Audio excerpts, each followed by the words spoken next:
Saya tanya kepada ibu sekalian, Anda mau itu nggak? Mau apa namanya, wajahnya glowing, atau mungkin kulitnya kuat, lentur, apa elastis segala macam? Jawabannya pasti mau lah, perempuan semua juga sudah pada mau kayak begitu. Cara gimana? Saya kasih tahu. Dalam satu film di TV berbayar yang saya tonton itu ada namanya 100 and Life, saya bilang itu judulnya, dokumenter. Itu menceritakan tempat-tempat yang angka harapan hidupnya, usianya tinggi-tinggi. Salah satunya itu di daerah Mediterranean, termasuk di Turki juga ada itu. Mereka saben hari minum minyak zaitun rata-rata 10 sendok makan. Tapi sekarang saya tanya, kira-kira kalau kita pakai atau bukan kita lah, ada orang makan bakwan, satu bakwan nih, bakwan ya ukuran beginilah, setengahnya digoreng. Kira-kira kalau diperes, ya, minyaknya ada 1 sendok makan nggak? Ada kan? Ada. Artinya kalau orang ini makan bakwan 5, maka berapa banyak dia makan minyak? 5 sendok. Dia tanya nggak itu bahaya atau tidak? Nggak tanya.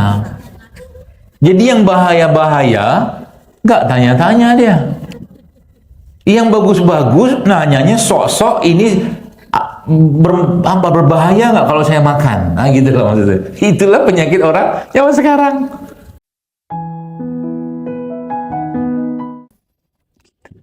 Kita tuh kadang-kadang, mau maaf ya, kadang-kadang bahasa sok-sok higienis gitu kan. Sok-sok higienis. Contoh nih, kita beli buah gitu kan. Buah. Kita beli di pasar atau mungkin di supermarket segala macam, mungkin apel, anggur segala macam. Terus bahasanya, mari cuci dengan air bersih. Cucinya pakai air bersih itu pakai air apa? Keran. Keran tuh air bersih? Enggak loh. Buka aja datanya berapa banyak kuman di situ. Terus kita makan kan? Kenapa? Karena sudah labelisasi ini air bersih. Makanlah apel itu, anggur itu, mencret nggak kita? Enggak. Karena sudah di setting ini air bersih. Padahal air keran itu air bersih? Enggak. Kecuali Anda cuci pakai air infus. Nah itu bersih. Steril. Cuci pakai air infus, atau Anda cuci anggur tadi, atau kita cuci pakai air panas sehingga kumannya mati, enzimnya pun mati. Kayak gitu-gitu juga amat hidup gitu kan. Kan begitu. Ada orang yang saking ketakutan sama kuman. Ada nggak kuman di sini? Ada. Samping ada kuman, ada. Di sini ada kuman TBC, nggak ada. Kalau bapak tentang curiga-curiga semua disuuzonin, manusia paling sakit itu dokter mungkin. Saben hari ketemu orang sakit. Tapi nggak juga tuh kita ngelihat, oh dokter A habis praktek ini tumbang dia kena TBC. Nggak gitu juga. Ada dokter paru gitu kan. Kenapa? Makanya saya bilang, kebahagiaan, ketenangan, keceriaan, baik sangka, kalau itu jauh lebih besar daripada yang negatifnya, aman dia. Itu poinnya. Ya. Saya ngomong begini, misalkan ngomongin kunyit gitu kan, yang di IG di mana, dok, kunyit itu bikin rahim kering nggak? Padahal mak dia minum juga kunyit, anaknya banyak.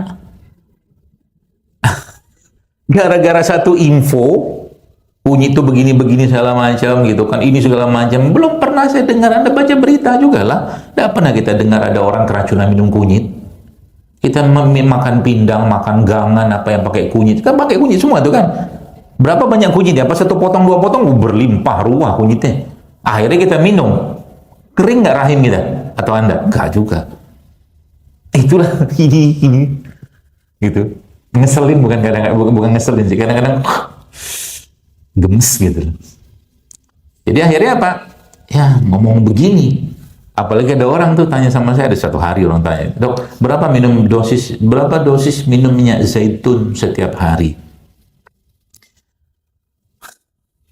Saya tanya kepada ibu sekalian, Anda mau itu nggak? Mau apa namanya, wajahnya glowing, atau mungkin kulitnya kuat, lentur, apa elastis segala macam? Jawabannya pasti mau lah, perempuan semua juga sudah pada mau kayak begitu. Cara gimana? Saya kasih tahu. Dalam satu film di TV berbayar yang saya tonton itu ada namanya 100 and Life, saya bilang itu judulnya, dokumenter. Itu menceritakan tempat-tempat yang angka harapan hidupnya, usianya tinggi-tinggi. Salah satunya itu di daerah Mediterranean, termasuk di Turki juga ada itu. Mereka saben hari minum minyak zaitun rata-rata 10 sendok makan. 10 sendok makan. Mulai mikir kan, apa benar itu? Gitu kan. Yang benar 10 sendok makan. Tapi faktanya mereka udah jalanin gitu kan. Oke, sekarang saya tanya, itu orang tanyalah minyak zaitun. Tapi sekarang saya tanya, kira-kira kalau kita pakai atau bukan kita lah, ada orang makan bakwan, satu bakwan nih, bakwan ya ukuran beginilah, setengahnya, digoreng. Kira-kira kalau diperes, ya, minyaknya ada 1 sendok makan nggak? Ada kan? Ada. Arti kalau orang ini makan bakwan 5, maka berapa banyak dia makan minyak? 5 sendok. Dia tanya nggak itu bahaya atau tidak? Nggak tanya. Jadi yang bahaya-bahaya nggak tanya-tanya dia. Yang bagus-bagus nanyanya sok-sok ini berbahaya nggak kalau saya makan? Nah gitu loh maksudnya. Itulah penyakit orang zaman sekarang. Dia tanya, dok, anak saya boleh minum madu nggak? Sebentar saya tanya, ibu anaknya makan yang jajanan-jajanan di kampung itu nggak makan? Minumlah madu. Saya bilang, Anda tanya minum madu, tapi itu Anda biarin, bahaya mana? Gitu kan, seperti itu bolak-balik gitu kan yang dibahas, nggak jauh-jauh ya. Boleh nggak kalau saya minum ini, misalkan saya cerita tentang bone broth, kaldu tulang, boleh nggak? Ha ilaha illallah. Kita tuh kayak sama begini tuh takutnya minta ampun gitu loh, seakan-akan kalau minum segala macam nanti muncul efek ini efek itu. Tapi kalau yang bahaya-bahaya kita nggak bahas. Jadi belilah minuman-minuman kekinian apa segala macam yang kemasan sekarang yang menggunakan pemanis buatan itu. Coba lihat, sudah banyak peringatan, sudah ada peringatan di situ. Coba lihat, ada minuman kopi, coba lihat, nanti belilah. Kopi saset loh, yang menggunakan pemanis buatan. Itu di bawahnya ada peringatan, jangan dikonsumsi ibu hamil menyusui anak di bawah 5 tahun. Kenapa? Karena ada pemanis buatan. Itu kita nggak ngomong, kita nggak bahas. Itu. Mari kita minum kunyit jahe serainya. Ini resep lama banget nih saya pakai. Ya, banyak yang masya Allah bukan berhasil ya, bismillah mereka mensnya jadi bagus, promil berhasil menggunakan ini doang. Terakhir itu dikasih ini, kasih jeruk nipis. Kalau yang ngikutin postingan saya sudah lama, namanya Ultimate Kunyit. Ini resepnya. Masya Allah nih, ajib nih hasilnya. Ya, modal itu doang. Ya. Jadi, tapi syaratnya apa? Minumlah dengan husnuzon. Minumlah dengan baik sangka, itu aja. Ya. Supaya apa? Ya supaya jantungnya tidak bereaksi berlebihan, itu. Ya. Termasuk juga ini nih. Kita waktunya nggak panjang. Saya minta bawa ini nih, ini kan lada hitam. Lada hitam sama ketumbar, tapi ini bukan ketumbarnya ini bukan ketumbar standarnya Zaidul Akbar. Kenapa bukan? Karena putih. Maka saya bawain, saya kasih contoh. Ini ketumbarnya saya. Karena rasanya kan beda. Kalau ketumbarnya saya itu gimana ya? Lebih lebih coklat. Dan kalau dipitesin gini tuh baunya ada. Ini tuh hampir-hampir nggak ada. Jadi kita nggak banyak dapat manfaatnya. Gitu. Iya. Dan ini kan biasanya kalau kita sih sebutnya ketumbar India kali ya mungkin ya. Jadi dia agak-agak lonjong bu. Ini. Jadi biasanya buat tempe ya. Kalau goreng tempe kan. Tapi airnya itu masya Allah ya. Nah, ini saya buat nih dari pagi nih. Ini model begini aja, Anda rutinnya minum. Jantung Anda, jantung, ginjal, liver, aman. Boleh doang. Apa isinya? Lada hitam. Lada hitamnya, nggak tahu nih beneran hitam nggak? Hitam beneran. Oke. Biasa buat steak. Jadi lada hitamnya saya biasa begini, benar lada hitam saya. Gitu, nggak masuk sini, tumbalnya saya masukin, jantung bener, ginjal bener, liver bener, gini dong. Syaratnya apa? Jangan suuzon. Nah, gitu. Ya. Kenapa saya nggak mau pakai madu? Kan ada postingan saya kemarin nih. Karena emang saya pengen tahu rasa aslinya aja, senang. Jadi membiasakan lidah kita tuh tidak banyak. Oh ini bener, lada hitamnya pedes. Pedes. Pedes itu dalam kaidah ilmunya apa organ, dia nanti perginya ke paru. Dia bersihkan lendir. Jadi ini bisa juga dipakai buat obat batuk. Kalau batuknya berlendir, pakai ini. Isinya apa? Ketumbar. Ya, tadi pagi saya bikin aja, tempulungin sini, ketumbarnya saya putar-putar situ, apa lada hitamnya kasih air panas, udah jadi, bawa ini kemana-mana. Nanti bapak-bapaknya disamuin kayak beginian, biar jantungnya oke. Buatin, ya gitu. Jadi kalau dia bikin kopi, bikin kopinya jangan pakai gula, biar sehat. Gitu ya. Jadi sebenarnya Allah menciptakan banyak sekali ya kayak begini nih. Ya di alam semesta ini ibu sekalian, yang kalau kita mau rutinin aja subhanallah ya. Sehat semua tuh organ. Ya. Cuman kita kan lagi-lagi sering baca banyak apa namanya ya, sering baca banyak hal yang kadang-kadang bikin kita tuh akhirnya was-was. Gitu. Anda pernah nggak dengar ada orang keracunan minum jamu? Kalau jamunya benar ya, setahu saya Indonesia belum pernah. Kecuali yang dicampur BKO itu yang cerita itu. Tapi kalau masa minum jamu gendong terus keracunan, apalagi bikin sendiri kayak begini, gitu. Sehingga apa? Orang lebih takut minum ini daripada makan bakwan. Gitu. Orang lebih takut minum beginian daripada makan snack itu loh, apa yang macam-macam lah itu. Kayak gitu. Makanya saya ngomongin kayak begini nih, musuhnya bukan manusia, iblis. Lu nggak percaya? Alkisahnya begini, saya cerita sedikit. Suatu hari karyawan di kantor saya itu, ya perempuan, ibu-ibu lah ya. Dia ya kayak gangguan jin gitu kan. Kemudian suaranya berubah. Suaranya berubah segala macam. Saya panggil teman saya yang biasa memang yang biasa meruqyah gitu kan. Lucu sih, unik sih emang mereka itu, makhluk-makhluk itu, kalau udah masuk ke badan manusia gitu. Waktu dikasih kurma nolak deh, kurma ajwa itu nolak deh. Dia nolak. Dia nggak suka. Jadi jin-jin itu emang nggak suka dengan makanan bener. Berarti kalau saya makan tiap hari nggak bener, banyakkan jin kali ya? Nggak gitu juga kali. Pagi bakso, nasi goreng, apa gitu kan, jin, gitu lah. Itu bukan nggak benar, tapi maksudnya kalau sudah terlalu berlebihan nafsu makan itu, yang makan yang nggak benar itu perlu sebentar tahan dulu, dilawan tuh nafsu. Singkat ceritanya dia ditanya sama teman saya gitu kan, dikasih daun bidara, nggak mau, dia suaranya muncul, gitu-gitulah. Suara, bukan suaranya dia. Nah, singkat ceritanya akhirnya teman saya itu tanya ke ibu itu, Mbak kenal nggak sama yang di ujung sana itu? Nanyain saya, itu yang bapak jenggot-jenggot itu.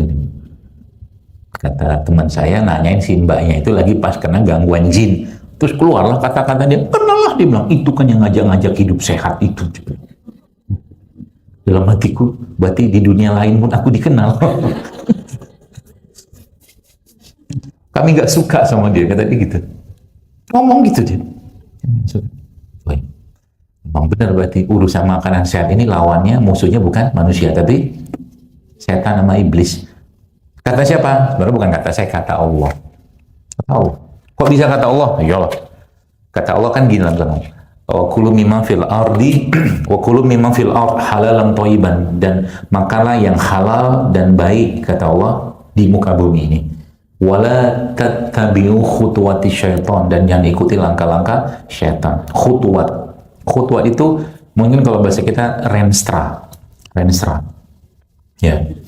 Maka renstra itu rencana strategis itu tuh ya, kalau ibarat kata mah kalau ya mungkin kementerian atau apa nyusun renstranya, iblis itu juga punya renstra. Renstranya apa? Kan kalimat Allah di situ apa? Wa kulu mimma fil ard halalan thayyiban. Makalah yang halal dan baik. Maka renstranya iblis apa? menggoda manusia supaya makan tidak halal dan makan tidak baik. Makanya kalimat di Quran itu wala tattabi'u khutuwati syaitan. Artinya apa? Jangan ikuti renstranya mereka untuk membuat kalian itu makan yang tidak halal dan tidak baik. Artinya kalau dia menggoda manusia, langkah pertama dalam urusan makanan dia akan goda pertama kali apa? Kehalalannya. Kalau halal dia tidak berhasil menggoda, dia masuk ke level berikutnya yaitu toyibnya. Kalau toyibnya tidak bisa digoda juga, masuk ke berlebihannya. Sampai sini paham? Bukan kita lah. Semuslim atau selemah-lemahnya iman seorang muslim ya, disuruh makan babi nggak mau juga dia. Haram itu. Kan itu kan? Kalau yang menjaga keislamannya ya. Terus kalau nggak mau makan babi, disuruh makan yang nggak halal gitu kan, maka dia akan masuk yang kedua, toyib. Ya, toyib itu kan masalah nggak masalah, maka kita kenal sebagai nama-nama makanan ultra processed food kan gitu kan, betul makan nggak toyib kan? Seperti itu dan seterusnya. Nah kalau itu nggak berhasil juga masuk ke yang terakhir, berlebihan. Wala tusrifu, jangan berlebihan kata Allah. Kurma halal nggak? Halal. Kalau dibeli dengan cara yang halal, dia toyib juga, tapi sehari makan kurma 1-2 kilo, kena kencing manis juga itu orang. Kan gitu. Madu, bagus nggak? Oh bagus, halal, toyib, sehari minum madu 1 liter, kelar juga hidup lu. Masa kita gitu lah. Kan gitu. Jadi, kayak begitu tuh memang secara Al-Quran sudah memberikan pedoman ya tentang itu ya, makanya kitanya perlu hati-hati, kitanya perlu waspada ya, anak-anak juga di rumah ya. Jadi sekarang itu kan manusia zaman sekarang ini kan lagi keranjingan gula pasir. Coba lihat, makanan semua gula pasir, minuman semua gula pasir. Kadang-kadang kalau beli minuman gitu ya, 1/4 ini adalah gula cairnya loh. Sedih kadang-kadang saya ngeliat ini, memang benar sih musuhnya iblis. Tapi kadang-kadang, bukan kadang-kadang, seringnya keluarga muslim terutama kadang tidak sadar kayak begini tuh, bahwa kita tuh berperang dengan mereka. Mereka akan berupaya bagaimana caranya supaya melemahkan jasad. Kalau jasad dilemahkan, efeknya apa? Nanti iman, hati, akal itu akan lemah semua. Gitu. Makanya kalau saya sering bilang, terus bagi seorang mukmin, bagi seorang muslim, hidup saat itu buat apa sih? Jawaban saya itu simple. Kita mau balikin jasad ini ke pemiliknya dalam keadaan yang baik, bukan dalam keadaan penuh penyakit gara-gara ulah dan kejahilannya kita. Itu aja. Masa umur 40 tahun, mohon maaf gitu kan, kena diabetes, jantung, darah tinggi. Manusia itu tidak didesain Allah untuk sering-sering sakit. Entah loh. Kenapa? Semua amalan dalam syariat ini, dalam Islam ini, sebagian besar membutuhkan fisik yang kuat. Contoh mungkin paling sederhana, bukan paling sederhana, paling utama amalan kita apa? Sholat. Gara-gara berlebihan, katakanlah makan ini, makan itu, di akhirnya karena asam urat misalkan, akhirnya sholatnya nggak bisa berdiri. Pahalanya gimana? Setengah daripada pahala sholat berdiri kalau orang sholatnya duduk. Gitu. Ya, umroh misalkan, itu butuh fisik yang kuat nggak? Butuh fisik yang kuat. Haji apalagi. Gitu. Apalagi amalan yang paling utama dalam Islam ya, yang dikerjakan oleh para pejuang-pejuang di Palestina sekarang itu jihad gitu kan, itu kan butuh fisik yang kuat ya. Jadi bagaimana caranya menjaganya? Ada fiturnya. Kalau bahasa saya itu fiturnya, fitur jiwanya adalah Quran. Saya sering sebutkan Quran itu seperti software buat diri kita, ini hardware-nya. Nah gitu. Jadi kalau mau sehat secara syariat, cara gimana? Lihat Quran. Quran bicara apa? Contoh mungkin, lihat. Tadi saya bilang bahwa tentang makanan. Makanan itu, kalau makanan itu jamaah sekalian, dilanggar kehalalannya, dilanggar ketoibannya, maka dia masuk kepada khutuwat syaitan. Tadi kan gitu kan? Dan kata Allah di ayat selanjutnya apa? Allah menjelaskan di situ, kalau seandainya itu dilanggar, yang terjadi apa? Dia akan mengerjakan perbuatan keji dan mungkar. Artinya, kalau ada orang makan tidak halal, makan tidak toyib, plus lagi kalau berlebihan, kemungkinan besar dia akan jatuh pada perbuatan keji dan mungkar. Gara-gara makanan. Itu telan dulu satu. Sekarang saya tanya lagi, sholat itu fungsinya apa? Fungsi sholat apa? Hah? Saya menang-menang wae. Fungsi sholat apa? Lu udah tahu lah ayatnya, cuman lupa kali ya. Inna sholata tanha anil fahsya wal munkar. Kan gitu ayatnya kan. Sesungguhnya sholat itu mencegah perbuatan keji. Sama nggak sama yang itu tadi? Mirip-mirip. Jadi sholat itu fungsinya supaya manusia tidak mengerjakan pekerjaan keji dan mungkar. Dijaga Allah jiwa kita, iman kita dengan sholat. Itu. Dalam bab keji dan mungkar yang lain, orang itu bisa jatuh melakukan perbuatan keji dan mungkar, artinya bisa karena tidak sholat atau tidak menegakkan sholat. Yang pertama, atau dia makan yang tadi itu nyambung dia, ya. Kebayang kan maksudnya? Keji dan mungkar itu kebahas gitu, ya. Itu penyakit nggak? Penyakit. Orang-orang melakukan perbuatan keji dan mungkar itu penyakit. Orang yang berpenyakit hatinya, fi qulubihim marad wazadahumullahu marada. Nah gitu. Dalam hatinya itu ada penyakit. Jadi penyakit fisik. Jadi kalau Anda lihat sekarang banyak orang ini kencing manis, jantung, stroke yang segala macam. Asli ya, bukan jasad mereka yang sakit. Kalau dalam versi ini. Tapi jiwa mereka yang sakit. Ketika ada orang kakinya sakit gitu ya, dengkulnya sakit terus. Mulai pegang-pegang lutut tuh ya. Percayalah saya, itu ada gajah yang numpuk di bahu Anda. Yang gajah itu nggak turun-turun. Ya, sehingga yang menjadi topangan siapa? Dengkul, kaki. Entah apa yang dipikirkan nggak tahu kan? Pasti ada. Kalau digali-gali, pasti ketemu itu nanti tuh. Pasti ketemu, kalau nggak mungkin nggak. Dokter mengalami gitu, oh iyalah saya juga manusia. Saya kemarin naik kuda, kapan hari itu? Adalah sekitar 2 bulan yang lalu naik kuda. Kuda kencang banget, bukan kudanya saya, tapi kudanya coachnya saya itu kencang minta ampun, kuda perang lah gitu, kencang banget, muter gitu kan. 1 putaran aman, 2 putaran aman, 3 putaran jatuh saya cek, gitu. Terus saya dari awal memang nggak mau naik kuda ini, karena itu bukan kudanya yang biasa saya naik, gitu kan. Karena saya tahu nih kudanya galak, gitu. Jatuhlah saya cek, jatuh pinggang sebelah kiri kena. Saya cerita itu ke salah satu sahabat saya, guru saya juga, ketawain sama dia. Itu kuda, kata dia, kata beliau, bukan kamu yang jatuh, dia bilang. Tapi kuda itu nggak nyaman kamu tunggangi karena bebanmu terlalu besar. Bukan beban badan, pikiran.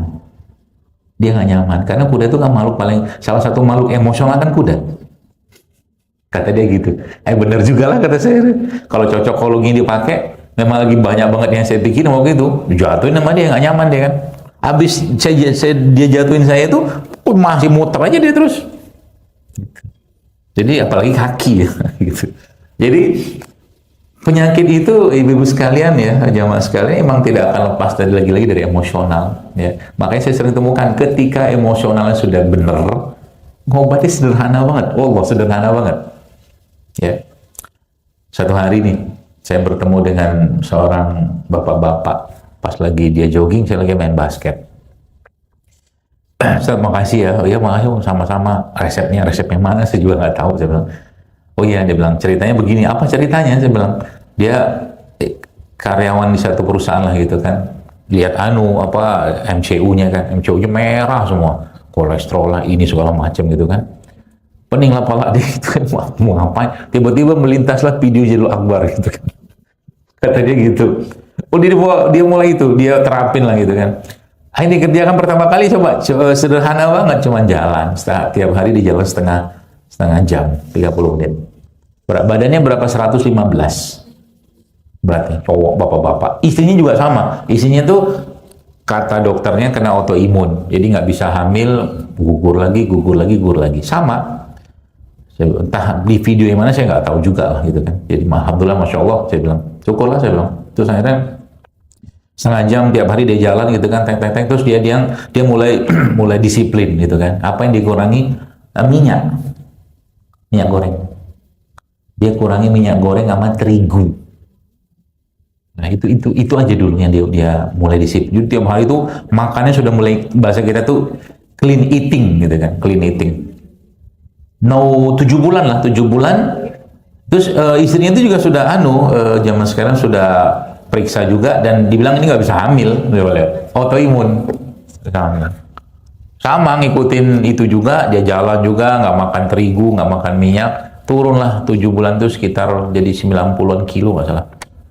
Tapi bagus ya, saya lihat badannya orangnya kayaknya bukan kardio doang, bukan maraton doang, kayaknya sih, cuman udah mulai sprint juga kayaknya, karena badannya berisi gitu kan, kelihatan.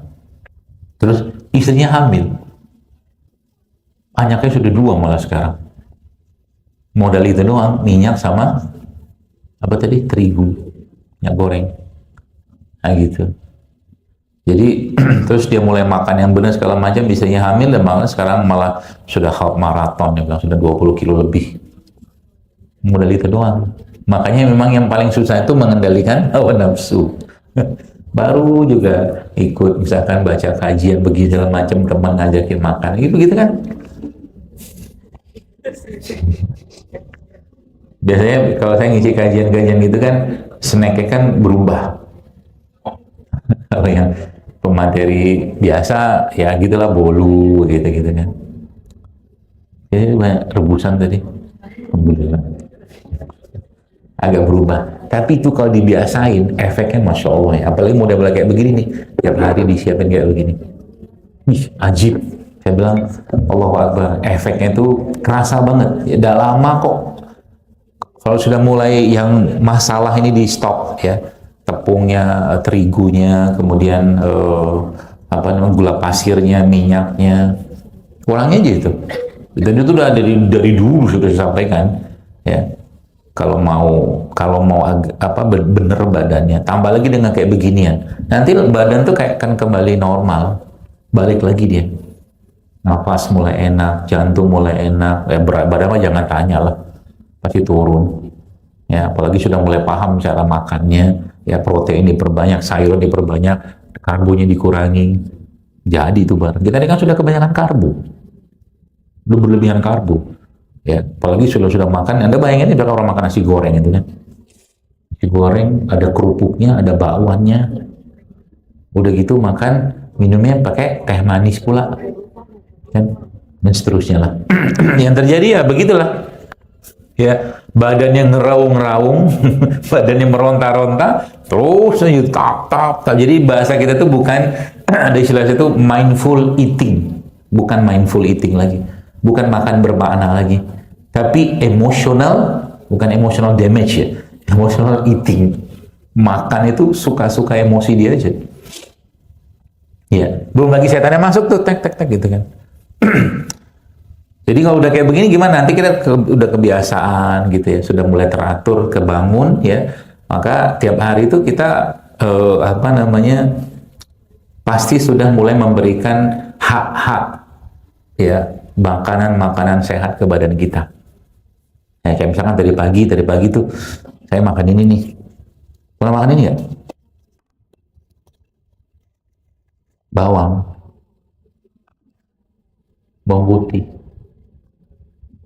Bawang putih tunggal, tapi yang difermentasi. Mau nyobain? Mau?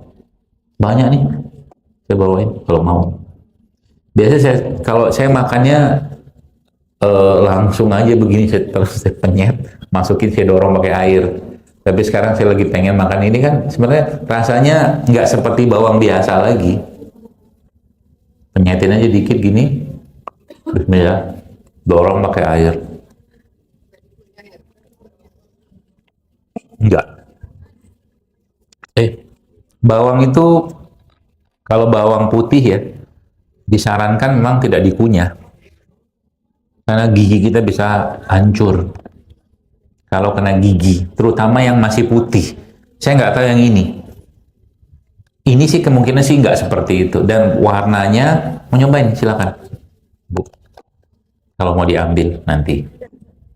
Cara makannya gitu. Saya makan itu 1, 2 pagi-pagi, sama minum minyak. Ini PCO. Jadi tiap hari itu pasti ada yang saya minum kayak beginian. Jadi kadang-kadang ini tuh entah kayak gimana tuh bikin kenyang. Bikin kenyang.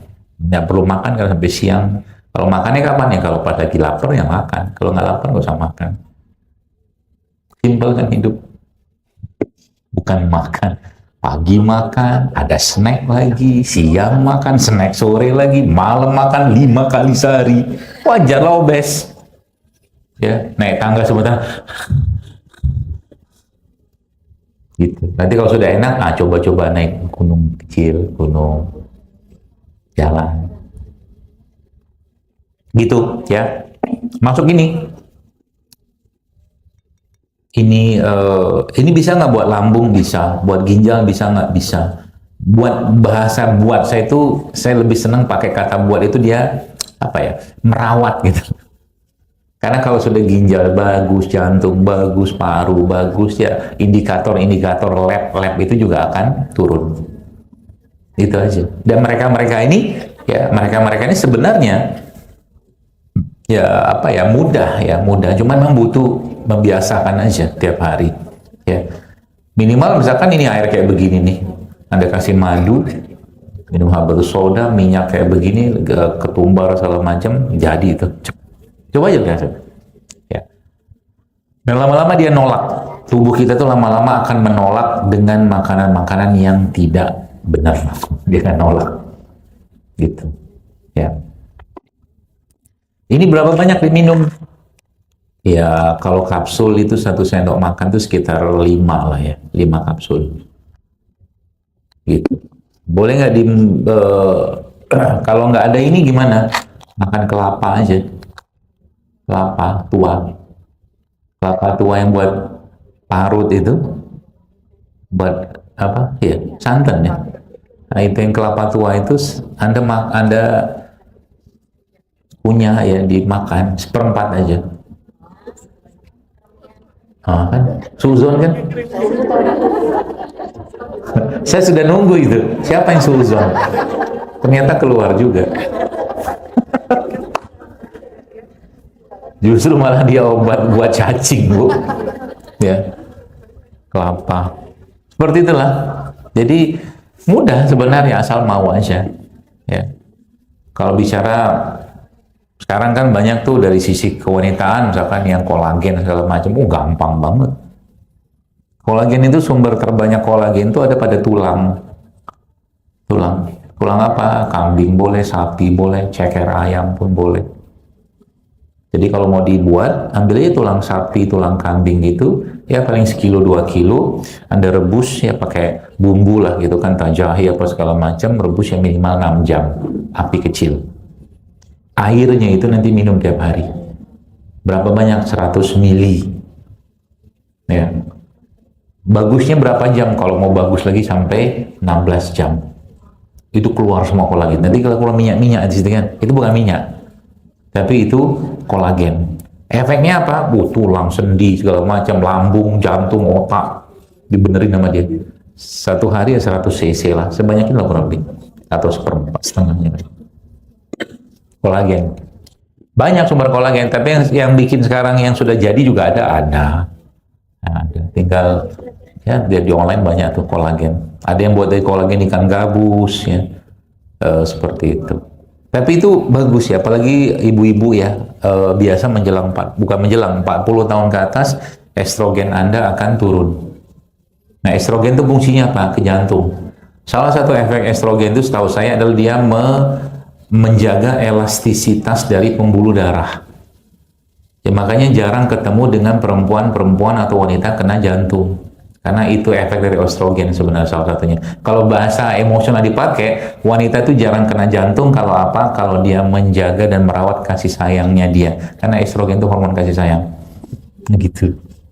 Kalau pakai sisi emosional, makanya jadilah wanita, jangan jadi yang lain.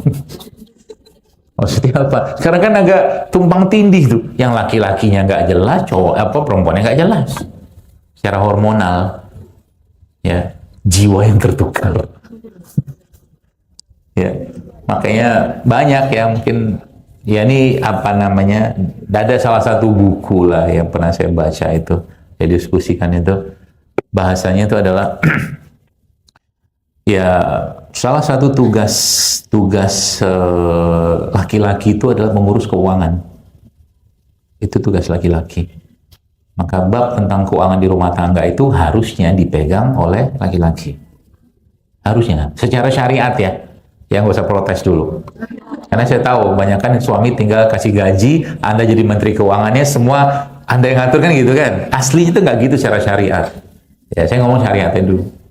Ya, makanya bahasa dalam surat An-Nisa itu rusyda. Rusyda itu adalah orang yang cakap dalam mengelola keuangan. Khususnya apa? Itu bebahasan tentang anak yatim. Ya. Anak yatim di surat An-Nisa itu. Makanya anak-anak itu harus dibekali banget dengan ilmu-ilmu tentang kecakapan dalam analisis perencanaan, khususnya berkaitan sama keuangan. Itu dasar banget. Siapa yang harus menguasainya? Laki-laki. Karena dia pemimpinnya, bukan perempuan. Kalau bicara syariatnya, saya ngomong gini tuh kalau diposting gitu kan, yang ngomel tuh banyak soalnya. Wah gitu kan. Ngomong apa? Saya kan ngomong gitu, yang apa yang saya tahu gitu loh. Ya, bukan nggak boleh perempuan ngatur, boleh. Perempuan punya porsi masing-masing. Porsi perempuan itu apa? Porsi estrogennya yang harusnya jauh lebih dikuatkan. Ya, fungsi dia. Nah, makanya tadi saya bilang 40 tahun itu menurun tuh. Nah, ada perlu suplemen yang bisa menguatkan estrogennya. Salah satu contoh apa? Minyak. Zaitun, VCU, minum aja tiap hari itu. Misal. Kalau minyak goreng gimana? Oh beda. Minyak goreng itu bagus. Asal jangan digoreng. Minyak sawit. Minyak sawit itu. Butter itu bagus. Ghee tau ya. Ghee juga bagus. Telo, ya. Keju tuh bagus. Tempe itu oke. Tempe. Diapain? Pernah ngeblender tempe nggak? Tempe, bukan tempe mentah sih, tapi tempe yang tidak digoreng, tempe masih putih itu. Kalau Anda beli tempenya yang organik, non-GMO segala macam, itu kan bagus sebenarnya. Dimakan gitu aja tidak ada masalah. Cuma orang zaman sekarang, oh tuh ada bakteri ini loh, aflatoksin apa gitu-gitu. Nggak gitu-gitu juga lah. Ya. Cuman kadang-kadang, apalagi kalau tempe mendoan. Tempe mendoan yang di Purwokerto itu kan, tempenya tergoreng nggak? Enggak loh. Yang dimakan orang apa? Minyaknya. Iya. Ini belum bicara plastiknya. Lagi panas-panas gitu kan, zap. Masuk dia ke dalam, apa tuh, kertas makanan tuh kan? Yang coklat itu kan? Ya, beberapa ada pakai pelapis daun pisang, beberapa enggak. Itu kan bagian tengahnya kan plastik. Plastik loh itu. Saya kadang kalau pas lagi pengen makan sesuatu yang berkuah, saya rela meribetkan diri saya untuk bawa rantang daripada pakai plastik. Even itu dia bilang food grade, nggak percaya saya. Daripada terinstal tuh sel-sel kanker, ya. Sama makanan-makanan yang apa namanya tadi yang saya bilang tadi itu, ya. Yang plastik, ibu-ibu yang suka minum kopi ya, misalkan ada kopi, cappuccino segala macam, itu kan paper cup itu tengahnya kan dalamnya nggak plastik, makanya nggak tumpah. Kalau paper beneran mana mungkin? Kan tengahnya itu coba lihat, ada lapisan plastik yang menjaga supaya tidak ngerembes. Ya, makanya ya kalau suka kopi segala macam, kalau mau minum yang panas minum situ aja. Atau nggak mau buat tumbler misalkan, atau kalau nggak ya minum yang dingin, kan plastik biasa atau lebih aman. Jadi wajar zaman sekarang orang itu, atau mungkin manusia zaman sekarang tuh kankernya apa segala macam tuh berlimpah ruah, wajar banget. Kenapa? Bahasa wajarnya tanda kutip gitu kan, plastik dia. Ini belum cerita sikat gigi loh. Sikat gigi itu kan plastik, mikroplastik tiap hari. Makanya bagusnya pakai apa? Kadang-kadang saya pikir, adalah Anda nggak usah banyak tahu, udah pusing. Biar saya aja. Pusing kalau banyakkan tahu ya. Tapi alhamdulillahnya itu maksudnya Allah tuh maha baik ya. Selalu banyak cara yang Allah jadikan cara mendetoks badan kita itu paling di alam semesta banyak. Contoh nih, contoh detoks yang paling mudah itu apa? Matahari, sinar matahari. Itu subhanallah, matahari gitu. Matahari itu salah satu detoks yang paling bagus. Berjemur, ya. Tahu vitiligo? Vitiligo tahu? Yang orang putih-putih itu? Itu? Ya, kalau bahasa itunya albino ya. Itu kan putih-putih itu kan. Suatu hari ada ibu-ibu, dia DM saya di IG. Dia bilang, "Dok, makasih resepnya." Resep mana saya nggak tahu lagi. Udah banyak postingan sampai 4.000 gitu kan.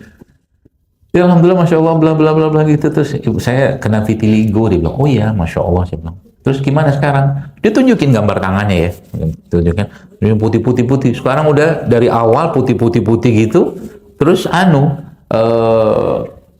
udah mulai coklat. Kan vitiligo itu kan tidak boleh apa namanya autoimun ya kalau mungkin bahasa sekarang kan gitu kan. Tahu nggak ibu zaman sekarang obatnya Mbak? Berjemur. Loh, saya bilang agak kaget juga saya gitu kan. Ya saya berjemur aja dok, dia bilang pagi-pagi sehari itu 15-20 menit gitu. Padahal itu vitiligo kalau di teori yang sekarang ya, teori modern sekarang nggak boleh lo berjemur. Dia malah berjemur. Berjemurlah dia ternyata itu coklat lagi. Tangannya itu.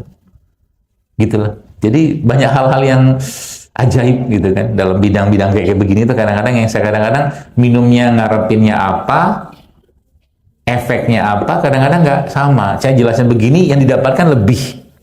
Contoh, terakhir, udah 10:30.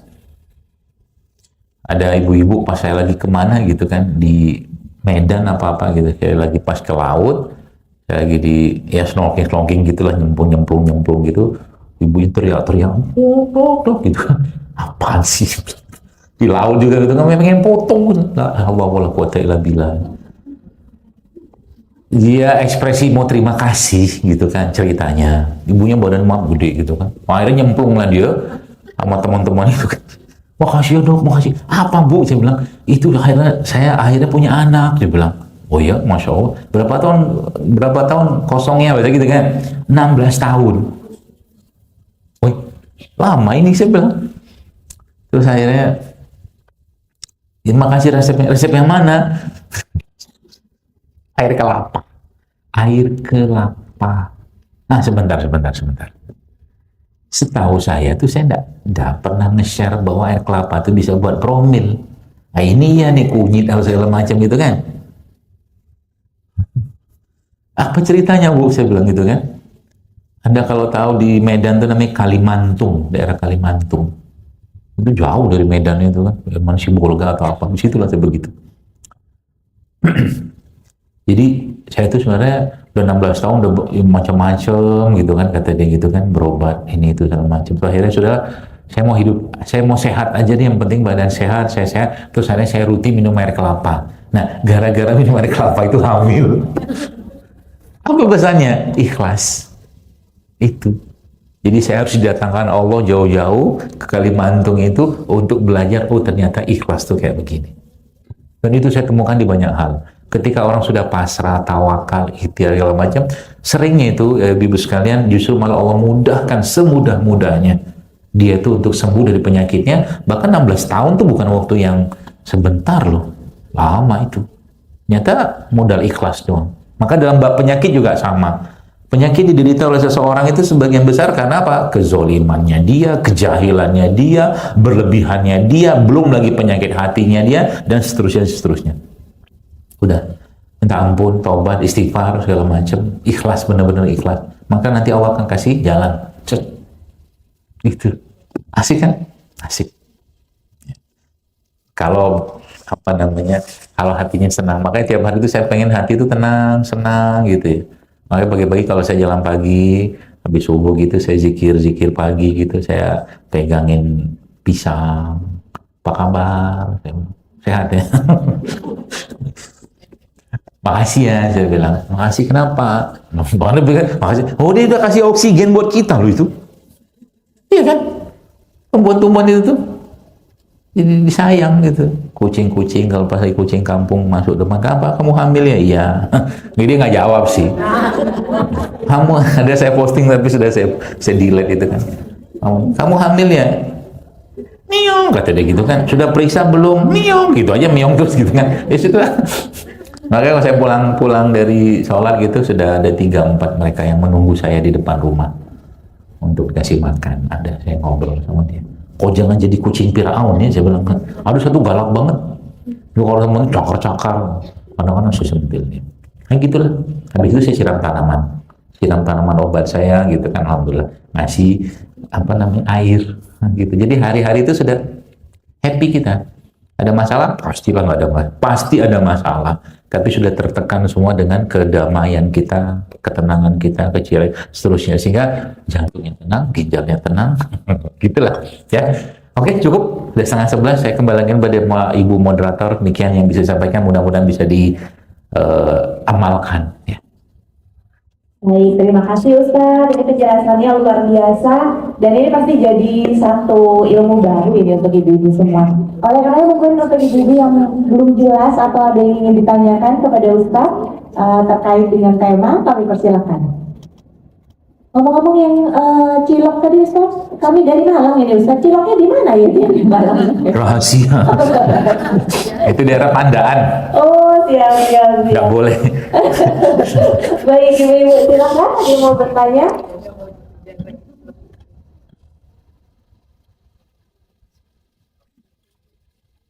Silakan Bu Dena. Terima kasih Bu Moderator. Bismillahirrahmanirrahim. Sebelumnya saya ucapkan terima kasih kepada Ustadz Dedo Akbar yang telah memberikan ilmunya.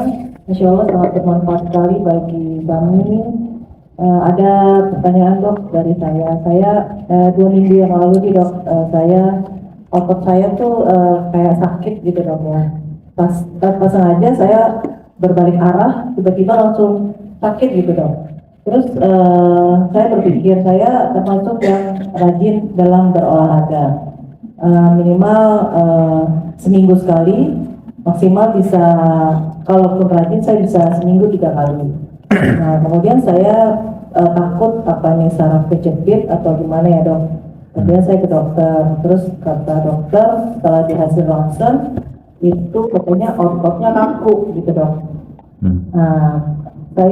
Karena saya awam masalah kesehatan, saya berpikir saya rajin olahraga, kenapa kok kata dokter itu otot kaku gitu. Kemudian dokter memberikan obat untuk pelepas otot gitu kan dok, dan beberapa resep obat.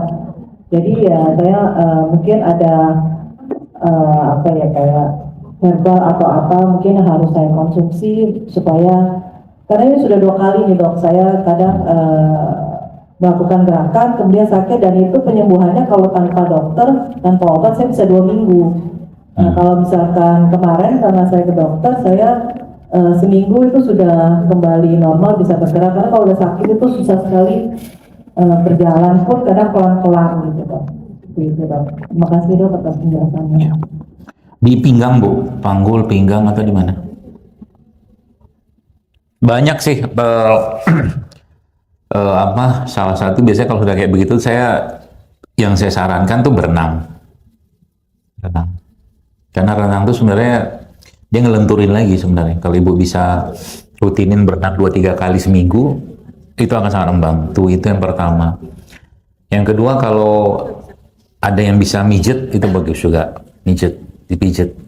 Karena saya dulu bukan dulu ya. Saya juga belajar ilmu pijit memijet ini. Jadi waktu saya jatuh dari kuda itu, sama coachnya itu dibawa ke tukang pijet. Nah, tukang pijet itu ternyata anak buah saya juga ternyata di bekam ya, di perkumpulannya itu. Dia pijit saya menurut saya nggak pas gitu kan. Jadi saya tuh sakitnya di daerah panggul sini kan, jatuhnya itu kan jatuh gini, terus yang daerah sini tuh lah. Dia pijit fokus di daerah situ, fokusnya di daerah situ. Ya kalau bahasa kampung situ tekaing-kaing lah saya. Tekaing-kaing itu kita minta ampun, lagi jatuh di situ dikerjain lagi sama dia, kok kita minta ampun. Nah itu keliru sebenarnya kalau dalam ilmu otot perototan ya. Jadi misalkan begini, ilustrasinya begini, misalkan ada orang di sini tuh jatuh ya, bagian sini misalkan, entah dia jatuh, seleo apa segala macam. Nah otot di sini nih ada yang narik di bawah sama di atas. Nah yang dilenturin yang di bawah sama di atas dulu. Baru ini nanti nunggu dia selesai radangnya. Nah obat-obatan itu ngurangi radang, sehingga ibu akan merasa lebih nyaman dengan itu, padahal dia belum selesai. Nah, gitu. Jadi yang diurut tuh di sini, di bawah sama di atas dulu. Ini dibiarin dulu. Dikasih gel yang dingin apa segala macam untuk menunggu dia reda. Gitu. Nah, itu tempatnya ada. Kalau saya biasanya dulu saya praktek di situ soalnya. Saya ngerti. Jadi akhirnya sih ya bapak yang ngurut saya itu saya ajarin. Bapak harusnya kemarin ngurutnya nggak kayak begini, saya bilang. Agak-agak salah itu, gitu kan. Tapi tidak apa-apa lah, gitu kan. Akhirnya ada sehari 2 hari saya sholatnya harus duduk, ya batuk aja sakit, bersin sakit, kan ketarik di sini kan. Ya, termasuk juga dibekam juga bisa kalau radangnya sudah selesai. Tanda radang sudah selesai apa? Kalau udah nggak terlalu panas di sini, gitu. Daerah situ sekitarnya itu bisa dibekam untuk mengurangi peradangan. Ya, akupuntur juga bisa. Ya. Nah, yang tempat biasa dulu saya praktek itu daerah mana ya? Cakung, komplek Bea Cukai di daerah Sukapura. Kalau ibu tahu Baitur Rahman di situ tuh ada. Sekarang yang praktek ya menantunya, tapi itu oke lah. Gitu. Jadi polanya kayak begitu. Ya, obat-obatan boleh nggak? Kalau memang nyeri banget nggak apa-apa, minum aja obat. Ya, tapi mungkin mulai stretching lagi, termasuk kalau ibu sekarang kan lagi happening banget tuh Pilates ya. Itu oke. Cuman harus orang yang paham struktur otot ya. Saya kemarin sempat disuruh istri Pilates. Adalah coachnya laki-laki juga gitu kan. Ya, karena emang beberapa bagian saya itu masih agak kaku ya. Sudah saya akhirnya tiap hari stretching aja. Ya. Stretching ringan akhirnya membuat dia lentur lagi gitu. Nanti lama-lama kembali. Tambah lagi kalau ibu nanti sudah mulai minum tadi itu apa tuh namanya bone broth itu, kaldu tulang itu juga akan membantu. Ya. Itu sih saran saya. Gitu. Baik, terima kasih. Mungkin ada ibu lagi yang ingin bertanya, silakan. Ya, mungkin ada satu pertanyaan lagi nih Ustadz. Saya sendiri. Jadi terkait dengan kecemasan yang tadi diceritakan oleh Ustadz, overthinking begitu ya. Saya rasa hampir semua perempuan tuh pasti ada kekhawatiran karena banyak sekali yang dipikirkan. Nah, saya dengar kopi tersebut itu kurang direkomendasikan bagi orang yang mempunyai kecemasan. Apakah itu betul Ustadz? Dan makanan apa lagi nih Ustadz yang perlu dihindari supaya tidak meningkatkan kecemasan? Terima kasih. Kopi? Iya. Kopi bisa meningkatkan kecemasan? Iya. Oh, kata siapa ya? Betul Ustadz. Dari jurnal baca-baca. Kayak kadang-kadang jurnal dan segala macam tuh agak-agak bingung. Coba kalau Anda lihat di internet, does God exist? Itu pertanyaannya, apakah Tuhan itu ada? Ada yang bilang ada, yang bilang nggak ada gitu loh. Jadi kadang-kadang kayak begini itu tergantung kepercayaan kita masing-masing. Ya, bab tentang Tuhan mah kita tidak perlu perdebatkan tentunya ya. Tapi yang saya maksud adalah kalau bicara kopi misalkan ya, kopi itu kan ada kafeinnya, ya. Tapi kafeinnya kopi ini dia bersinergi dengan semua bahan yang lain yang ada pada kopi. Itu sebabnya di dunia bukan tarik suara, di dunia nge-gym, kopi itu dikenal sebagai fat burner. Dia membakar lemak. Dan itu ada jurnalnya juga. Kafein ya adalah salah satu zat yang memberikan efek kebahagiaan. Nah gitu loh. Maka kalau bab tentang kebahagiaan dipakai, kayaknya agak kurang pas sama jurnal tadi. Itu saya bilang tadi. Lagi-lagi, ya tergantung ibu percaya yang mana. Makanya, ya kita tahu salah satu kebiasaan orang yang Dia pengen happy senang-senang, dia nggak mau, mohon maaf, narkoba segala macam yang haram-haram segala macam. Dia ngapain coba? Sama nikotin. Ya kan gitu kan? Aslinya nikotin itu ada di dalam tembakau. Aslinya. Aslinya apa? Tembakau itu bagus nggak? Aslinya tembakau itu bagus, tapi ketika diolah jadi rokok, jadi masalah dia. Makanya kalau ditanya, berarti cerutu boleh nggak? Nah, itu kalau bab fikihnya itu lain cerita lagi. Tapi kalau bab tentang tembakau saja, saya katakan ya nggak apa-apa tembakau. Anda bisa baca kok tembakau. Dalam tembakau ada nikotin, ada nikotinnya. Ada tar, tapi dalam satu senyawa utuh. Nah gitu. Ya, jadi kalau berarti kopi, kalau ibu nggak yakin dia bisa memberikan ketenangan dan justru malah menimbulkan kecemasan, ya nggak usah minum kopi, minum teh saja. Banyak teh-teh yang bisa memang kabarnya bisa memberikan efek rileks. Contoh chamomile, misal. Atau lavender tea juga bisa, atau rose tea juga bisa. Itu seperti itu. Kalau dengan catatan apa? Ibu nggak yakin, gitu aja. Kalau yakin ya, saya banyak orang minum kopi baik-baik saja tuh, nggak ada overthinking tuh, biasa aja gitu loh. Nah, kalau yang makanan yang bisa buat kita tuh ceria atau bahagia, intinya serat. Serat. Kalau dalam sebuah hadis Nabi SAW untuk menjelaskan bahwa ada suatu makanan yang bisa menghilangkan kesedihan, sebagian kesedihan dan memberikan kebahagiaan, namanya apa? Talbinah. Talbinah. Nanti di browsing aja. Talbinah itu kayak tepung gandum utuh. Tepung gandum utuh. Ya. Itu hadisnya sahih ya. Bahwa Nabi menjelaskan bahwa talbinah itu bisa menghilangkan sebagian kesedihan dan memberikan kebahagiaan. Tapi kalau nggak ada itu apa? Serat. Banyak sekali. Contohnya apa? Ya sayur, buah, itu kan serat semua tuh. Makanya sayur dan buah-buahan itu jangan di jus kalau mau dapat sayur atau seratnya secara utuh. Sebab kalau Anda atau kita minum, atau misalkan mangga aja, mangga itu kan tinggi gulanya, apalagi mangga-mangga kayak gincu, gedong gincu atau harum manis yang matang pohon itu tinggi gulanya. Semakin tinggi gulanya kalau dia di jus. Jadi kalau makan buah, makan aja. Jangan di jus. Gitu. Ya, atau ada lagi, ada satu rumput laut, lidah buaya itu tinggi serat. Atau kalau mau agak ribet sedikit namanya psyllium khas. Tulis depannya itu PSILIUM. Psyllium khas. Itu tinggi banget seratnya itu. Atau kalau mau coba, saya ada bikin satu produk namanya lambung ceria. Nah, itu bisa buat lambung tuh. Isinya serat semua. Ya, sama kolagen, peptide segala macam, lambung ceria. Di tokonya di JSR Store kalau mau online.